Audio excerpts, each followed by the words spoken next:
नमस्कार शेतकरी मित्रांनो, सर्वप्रथम सगळ्यांना जय शिवराय। वातावरण तुम्ही पाहताय सक्रिय झाले। दिलेली पूर्वकल्पना किंवा दिलेला अंदाज हा घाबरण्यासाठी नव्हताच, तुम्हाला सतर्क करण्यासाठी होता आणि त्या पद्धतीने तो आज धो बरसतोय। काही ठिकाणी गारपीट विजांसह वादळी वाऱ्यासह बरसतोय। 30% भाग त्याने आतापर्यंत कव्हर अप केला सुद्धा आहे। पुण्यापासून नाशिक पासून ते जळगाव पर्यंत आणि इकडे पुण्याचा इंदापूर बारामती शहरापासून ते छत्रपती संभाजीनगर पासून ते अकोला अमरावती पर्यंत त्याने वेढा मारलेला आहे। बुलढाण्यातही छत्रपती संभाजीनगरातही अनेक ठिकाणी वादळी पावसाचे तडाखे बसले। तर पुढे हा पाऊस कुठे जाणार आहे? जे भाग सोडलेत त्या भागांना परत तडाखे आहेत का, किंवा ज्या भागांमध्ये पावसाचं वातावरण अजूनही बनलं नाही त्या भागात जाईल का? तर ही गोष्ट लक्षात ठेवा की नागपूर जिल्हा उत्तरेकडील भागांना सुद्धा गारपिटीची भीती आजही आहे, जे मागच्या व्हिडिओमध्ये पण बोलले। आठवड्यापासून 15 दिवसापासून सातत्यानं सांगत आलोय। नांदेड शहरामध्ये वातावरण सक्रिय होते, परत जिरतय, परत सक्रिय होते, पण तुमच्या भागामध्ये गरमी जर असेल तर वातावरण अजूनही दुप्पट बनण्याची शक्यता दाट आहे। लातूरामध्ये वातावरण जसं की धाराशिवच्या दक्षिण भागामध्ये आणि लातूरमध्ये नॉर्मल राहिले, पण हे नॉर्मल नाहीये, काळजी घ्यावीच लागणार आहे। जालन्यामध्येही अनेक ठिकाणी वातावरणाचे तडाखे कायम चालू आहेत। घनसावंगीसह अंबड परतूर भागांमध्ये वातावरणाने आपला प्रभाव टाकणं सुरुवात केली आहे। जास्तीत जास्त खान्देशच्या बाबतीत आपण जास्त उल्लेख केला होता मागील आठवड्यापासून। त्या खान्देशला आज नको का सोडो अशा पद्धतीनं झोडपून काढलेलं आहे। शेतकऱ्यांना मागील आठवड्यापासून दिलेल्या सतर्कतेला तुम्ही घाबरणं म्हणले होते, पण आज बघा त्या भागातली परिस्थिती भयावह झालेली आहे। जनावरांना सुरक्षित ठिकाणी हलवण्याऐवजी त्या गोष्टीला तुम्ही हसले होते, ती गोष्ट आज सत्यामध्ये पुन्हा एकदा वर्तवण्यात आलेली आहे। आणि बघा आता पुढे काय होते। 31 तारखेला सुद्धा वातावरण ऍक्टिव्ह आहे, पण आजचे एवढे पर्सेंटेज नाहीये। 1 तारखेला आणि 2 तारखेला पुन्हा असंच भयानक वातावरण सक्रिय होते, त्याबद्दलही लाईव्ह मध्ये आपण बोलणारच आहोत। आणि विशेषतः ही माहिती तुम्ही इतरही शेतकऱ्यांपर्यंत पोहोचण्याचं काम करा। 2 वर्षापासून या चॅनलवरती काम करतोय, तर ह्या चॅनलचे 100K सबस्क्रायबर पूर्ण करण्याचे मी आज वैयक्तिक तुम्हाला बोलतो आहे, ते आपल्याला करायचे आहेत। बीड जिल्ह्यातही अनेक भागांमध्ये वादळी पावसाची सुरुवात झाली पण आहे। सोडलेल्या भागांना देखील तो परत एकदा घेणार आहे। अहिल्यानगरच्या पण सोडलेल्या भागांपैकी अनेक भाग तो घेणार आहे। 30-35% व्याप्ती तो पूर्णच केल्याशिवाय जाणार नाही। वैजापूरमध्येही गारपिटीचे बरेचसे तडाखे शिर्डी मार्गे निघतायत। शिर्डीला देखील गारपिटीचा भीती आहे, ते मागील पण व्हिडिओमध्ये सांगितलं, नवीन काहीच नाही। गंगापूर, पैठण, जालना जिल्हा सुद्धा गारपिटीच्या बदनापूरसह रडारवरती आहे। बदनापूरकरांना विनंती आहे, दक्षिण भाग तुमचा अनेक भागांमध्ये अशा प्रकारे कोणत्याही टायमिंगला ऍक्टिव्ह राहू शकतो। सध्या सुद्धा वातावरण लाईव्हच्या क्षणाला ऍक्टिव्ह झालेलं आहे। हिंगोलीला ज्या संस्था 1000 रुपये घेतात शेतकऱ्यांकडनं, मला त्या रेकॉर्डिंग मध्ये सांगितलं मोर्चातल्या एका माणसाने, त्या भागाला आज पाऊस सांगितलेला नव्हता, तिथे सुद्धा आज पाऊस दाखवणार आहे। मी कालच्या पण व्हिडिओत सांगितले आणि परवाच्या पण सांगितले, अमेकस संस्थेने तिथे पाऊस दाखवला नव्हता। नाव पण घेतोय कारण की शेतकऱ्यांकडनं 1000 रुपये घेतोय। त्या भागात सुद्धा आज पाणी आहे, तुम्हाला तो पाणी दिसेल सकाळपर्यंत 12-1 वाजेपर्यंत, ठीक आहे। मालेगावचा पाऊस परभणीकडे गेलाय। गरमी संपलेली नसेल तर पाऊस तिथे असणारच आहे। इकडे बघायला गेलं तर वर्ध्याला सुद्धा अनेक ठिकाणी वादळी पावसाचा प्रभाव हा काही भागांना पाहायला मिळू शकतो। आणि विशेषतः चिंताजनक परिस्थिती जी आहे, ज्याला आपण खूपच भाग व्याप्ती म्हणतोय, ती जळगाव,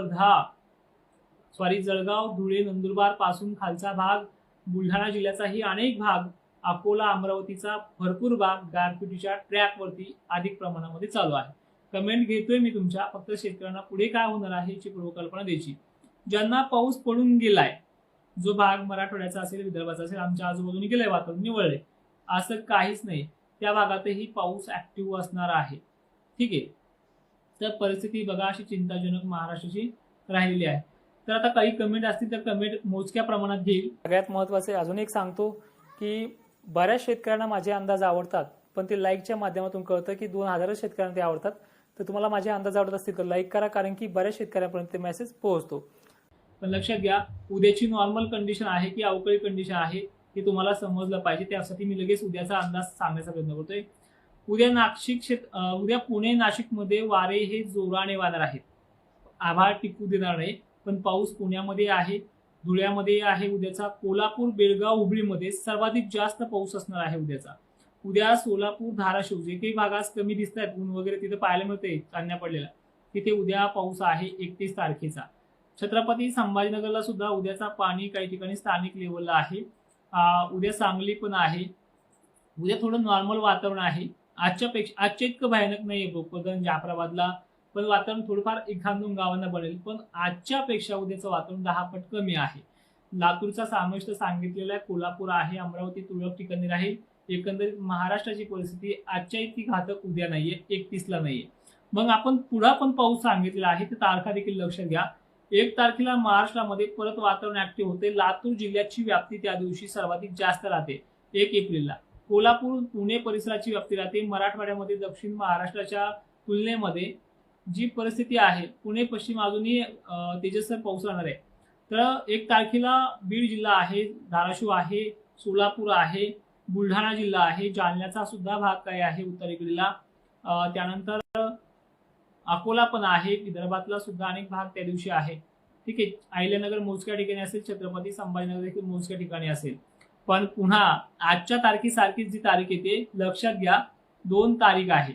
2 एप्रिलला सुद्धा अकोला, अमरावती, नागपूर या भागासह सांगली, सोलापूर, दक्षिण महाराष्ट्राचा अनेक भाग या दिवशी झोडपण्याचा अंदाज दिसतोय. पुणे परिसराबरोबरच रत्नागिरी वगैरे भाग देखील आहे. छत्रपती संभाजीनगर, जालना, अहिल्यानगर, बुलढाणा जिल्ह्याच्या अनेक तालुक्यांना ही 2 तारीख सुद्धा भयावह सुद्धा राहू शकते. चंद्रपूर बरोबरच वर्धा आहे, वाशिम आहे, हिंगोली आहे. वाशिमचे सुद्धा बरेचसे भाग आहे या दिवशी. हिंगणघाट आहे परिसर, भंडारा आहे, त्यानंतर लातूर वगैरे भाग दक्षिण महाराष्ट्र सुद्धा 2 तारखेला आहे. 3 तारखेचा समावेश बघून घ्या. 3 तारखेला अनेक ठिकाणी परत पाऊस येते. कोल्हापूर, बेळगाव, कर्नाटकचा जवळपास महाराष्ट्राचे जे हाल झालेत खानदेशचे आणि विदर्भाचे, एक्झॅक्टली सेम टू सेम पद्धतीनं कर्नाटकचा सुद्धा धुवाधार पावसाचं आगमन हे 3 तारखेला, उद्या तर आहे थोड्याफार प्रमाणामध्ये, पण 3 तारखेला अर्धा कर्नाटक बेततोय. लक्षात घ्या, दिलेला शब्द माघारी कधी घेतच नाहीये. तर कर्नाटक 3 तारखेला पूर्ण बेततोय. पण या 3 तारखेला परत विदर्भ, अकोला, अमरावती, नागपूर, भंडारा, गडचिरोली, नांदेड, लातूर, परभणी, हिंगोली, वाशिम सुद्धा. पण नाशिक क्षेत्राला थोडीशी ताडण मिळते. ठीक आहे, या भागामध्ये ताडण मिळते. 4 तारखेपासून वातावरण पूर्व विदर्भामध्ये असेल, पश्चिम महाराष्ट्राचा आणि खानदेशचं निवडून जाईल. टेन्शन घ्यायसारखी परिस्थिती नाहीये 4 नंतर. 5 तारखेपासून हळद वगैरे उकडून घ्या, काही टेन्शन नाहीये. तर अशा प्रकारचा हा अंदाज होता. सगळ्यांना विनंती आहे, ऍप्लिकेशनला मी भलेही चार्जेस लावले असेल दक्षिण महाराष्ट्रामध्ये, बारीक सारीक माहिती मी देतोय. एका हॉटेलच्या एका थाळीमध्ये वर्षभर तुम्ही अंदाज पाहू शकता. एवढाच खर्च ठेवलेला आहे, बाकी काही नाही. माझं त्याच्यामधनं खूपच भलं होणार आहे. तुम्हाला कोणाला जर पोटात दुखत असेल तर अजिबात त्या ऍप्लिकेशनचा घेऊ नका. झालेल्या मोर्चामुळे हा निर्णय घेतलेला आहे, त्यांनी दिलेल्या सल्ल्यामुळे घेतलेला आहे. 4-2 कमेंट घेईन आणि लगेच ऍप्लिकेशनच्या लाईव्ह येईल. गंगापूर आहे, परतुला सुद्धा चालू होणार आहे लगेच काही तासामध्ये. वातावरण 4 तारखेपर्यंत आहे. परभणी जिल्हा गंगाखेड भरून आभाळ भरून आले, पाऊस पण चालू आहे. थंड वातावरण सुद्धा काही ठिकाणी आहे, तर पाऊस होणार आहे तुमच्या भागामध्ये. तर दक्षिण लातूरला सुद्धा औसा, निलंगा पट्ट्यामध्ये तुम्हाला मी तारीख किती सांगितली ती 1-2ला जास्त आहे. आज मोजक्या ठिकाणी होऊन जाईल. 2 आणि 3 जास्त आहे तुम्हाला निलंगा पट्ट्यामध्ये. परभणी, पाथरी परिसरात झालाय काही ठिकाणी, आभाळ येऊन गेले पण एकदा, अजून सुद्धा आभाळ आले आहे. पाऊस चालू असणार काही ठिकाणी, अजून रात्रीपर्यंत देखील पाऊस आहे. ठीक आहे, परभणीच्या कमेंट कमी करा. आता मिळाली माहिती. अजून कोणाच्या कमेंट बाकी आहेत? जय शिवराय, निलाल राजपूत सर, सांगितल्याप्रमाणे तुमच्या भागात पाऊस झालेला असेल. लातूर दक्षिण भागामध्ये 1 आणि 1, 2, 3 ह्या तिन्ही तारखा मोठ्या आहेत. 2, 3 जास्त आहे.